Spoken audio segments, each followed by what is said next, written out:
మరి ముఖ్యమైన విషయం. మనకి పూర్వం కొన్ని గ్రామీణ ప్రాంతాలలో పాము కాట్లకు గురయ్యే వారిని మిరపకాయలు తినిపించి పాము యొక్క విషాన్ని హరించేలాగా దీన్ని ఉపయోగించేవారు. అంతటి బలమైన ఔషధ గుణం ఈ మిరపకాయలో ఉంది.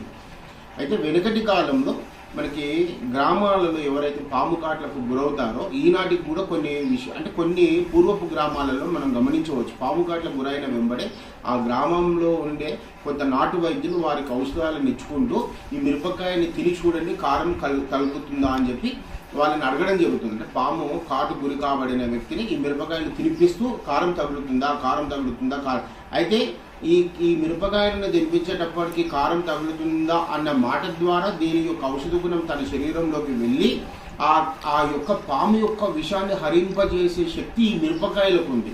అంటే అంతటి గొప్ప ఔషధము, అంటే అంతటి గొప్ప ఔషధ మూలికలు, అంటే గొప్ప ఔషధం ఈ మిరపకాయకు ఉందని మీకు